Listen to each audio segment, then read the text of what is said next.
科技树全点在了地面装备。人格连大陆军建军思想下的写照。机动战士高达00设定解说。机体型号 MSJ062A 铁人式陆战型，是人格联机初代机动战士法统式之后，于 AD2307年投入使用的新一代机动战士。从外形上可以看出，新一代机动战士铁人式要比法统式更加接近人形，但在定位上还是继续沿用了法统式的思路，也就是在大陆军这个基础上来发展机动战士，因此在性能上还是优先防护和攻击力，这使得铁人式的体积仍然是十分的庞大，因而在机动速度上的性能与前代机动战士相比没有什么差别，整个机体在行动时看起来还是显得比较缓慢，倒是在动力上做出了重大改变，不再是法统式和长鼻式使用化石燃料的内燃机，改成了使用太阳能电池的电机来作为动力源，这样人格联就能摆脱化石能源枯竭的制约，从此就有条件开始大力发展机动战士装备计划。而在防护方面，铁人式与法统式一样，使用的装甲也是由一碳钢打造而成，不同的地方在于，由法统式手持盾牌的方式改成了尖盾，因而在进行防护时，铁人式的操作方式与法统式存在着较大不同，但防护水平依然很高，能够防护大多数武器的直接攻击。而在腿部位置的防护板也做了调整，由法统式的双腿防护板减少为铁人式在左腿上的一个，但防护面积有所增大，如果有必要，两腿都可以装上防护板，这样就能进一步增加防护的范围。接着是脚部也做了较大更改，可以看到与法统式的皮鞋形状有很大不同，在脚底和脚后跟位置都进行了特别的设计，这样方便铁人式在地面上站稳，来抵消使用大口径武器时产生的后坐力，以确保铁人式随时保持姿态稳定。而在铁人式的武器配置方面，首先是在右手臂位置安装了一把25倍200毫米口径的滑膛炮，该炮从主战坦克使用的滑膛炮发展而来，曾率先在长鼻式上装备使用，配备有多种类型的弹药，可按各种作战任务的需求用来打击不同类型的目标，而且射速比较快，能够连续发射来发挥火力压制作用。同时在同轴位置还设有 12.7 毫米口径的机枪，这个机枪除了拿来打击人员和轻型装甲目标之外，还能根据机枪子弹的落点用来发挥修正滑膛炮的弹道作用。而关于这把武器的使用方式，除了在行进时进行射击之外，还能利用左腿的防护板上向下的凹槽，这样在阵地进行防守作战时，就能以有力的防御姿态使用滑膛炮进行射击。尽管两种口径武器的混搭足够应对大部分作战情况，但火力上还是略显不足，所以人格联还准备了另一个武器火箭筒提供选用，其口径足足有550毫米，用来进一步增强铁人式的火力打击能力。但后续发展了铁人式相关衍生型号的原因，这把武器也就失去了用武之地，基本上很少见到有使用记录的情况。然后在铁人式的左胸位置还设有30毫米口径的机炮，作用是用于防空和打击轻型装甲目标，如果对付机动战士也能起到牵制作用。近战武器方面则不再沿用法统式的碳纤维长矛，而是改用了可单手持用的碳素刀，这把武器是与手柄部位平行成梯形状刀片，造型虽然显得奇特，但比较容易操作使用，攻击距离比碳纤维长矛缩短了不少，需要更进一步近身攻击使用。当不需要手持战斗时，这把武器就会挂在后腰的裙甲上。值得一提的是，这把武器并不是特别的锋利，不像那些刀剑武器那样劈开装甲，而是通过铁人式的高出力对目标进行猛击，以此来发挥这把武器的破坏力。驾驶舱的设计，铁人式也是极具特色，比较显著的是没有设置座椅，驾驶员在操作铁人式时是以站立的方式来进行，并且驾驶舱内也没有设置显示屏，所有的信息都会集中显示在驾驶员的头盔上，其交互方式是通过眼球和头部的摆动来进行，然后在驾驶员嘴巴位置的数据线会将头显的交互数据传递到机体上，这个操作方式的效率要比传统仪表加操纵感提高了不少。由此可见，人格联在这方面的技术取得了长足的进步。而在电子设备方面，铁人式改成了以背包的形式进行携带，而且这个背包还能进行更换，可以换不同的装备，从而让铁人式具备多种作战形态进行作战。这一点与 AU 和联合的机动战士产生了较大区别。其他的，在肩膀和腰部位置还设置了传感器，配合头部的传感器组件来构成铁人式态势感知能力。同时在头部额头位置还装有照明灯，以便铁人式在夜间进行行动。除了这款铁人式陆战型，人格联还基于这一型机体发展了多款型号，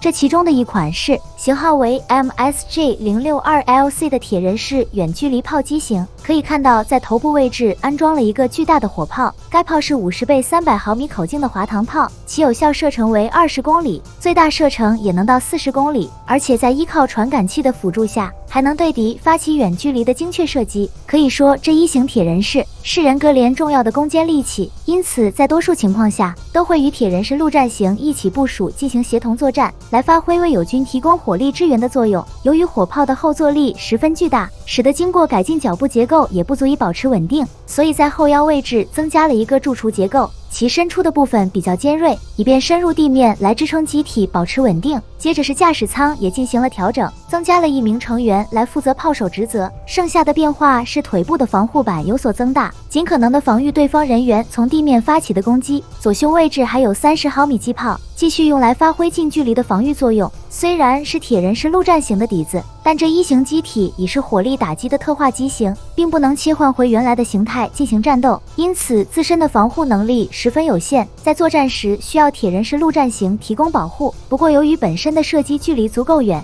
因而一般都不会冒险靠前部署，所以要想从地面直接威胁并不容易，而只有来自空中力量的打击才是最大的威胁。为此，人格联还发展了另一个型号进行应对，而这个便是铁人式防空型，其型号为 MSJ062AC。可以在头部位置很清楚地看到有安装4管50倍155毫米口径防空炮，该炮的射速极高，其射速1分钟可达720发，炮口出速能达到1655米每秒，基本相当于5倍音速。在射击上拥有如此超高的性能，将会对中低空的目标带来极大的威胁。不过这也加快了对炮管损耗的速度，一旦战争的烈度上来，就会遇到战斗还没结束，炮管就得需要更换的情况。所以每次出击作战时，在机体后腰的挂架位置都会携带备用的炮管，以便在野战环境中快速更换，得以继续战斗。而在打击不同类型的目标方面，使用的弹药还配备了多种引信，分别为近炸引信、延迟引信和常规引信，并且在两侧肩盾上还安装了4组4连装导弹发射装置。该武装与防空炮进行组合，来构成铁人式防空型中近距离的防空火力网。配合机体后背还装有综合探测系统，可以快速完成从锁敌到锁定这一过程，及时发现有威胁的目标并迅速将其排除。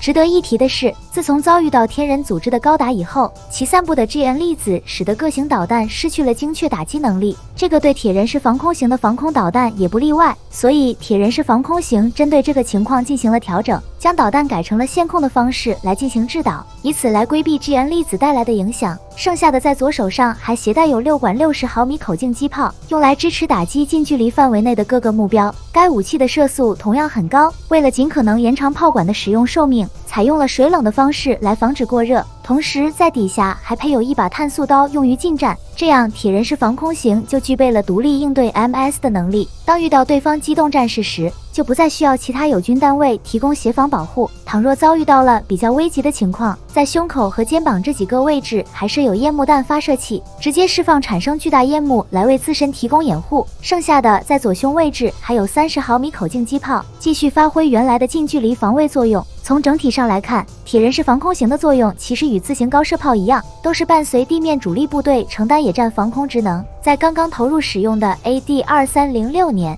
人格联为应对轨道电梯即将运行10周年之际，特意举行了一场大规模的军事演习。结果警报突然响起，从空中出现了4架 AU 生产的豹图式机动战士。尽管立即引起了巨大混乱，但人格联很快就出动铁人式防空型，凭借强大火力输出，成功将其全部击落。由此可见，铁人式防空型的表现十分可靠，因而人格联的士兵还对其取了个刺猬的昵称。而对于具备飞行能力的机动战士，人格联虽然没有发展出专门的空战型号，但有在铁人式陆战型的基础上发展了一款高机动型号，而这个高机动型号便是型号为 MSJ062C 铁人式高机动型。与铁人式陆战型相比，能发现在机体上安装了一对巨大的机翼，每个机翼上还带有6个喷射引擎来为机体输出动力，包括在腿部新增的2组推进器，整个机体加起来一共就有了14组喷射引擎，这就让机体在空中悬停时的速度可达300千米每小时，而最高飞行速度甚至能达到900千米每小时。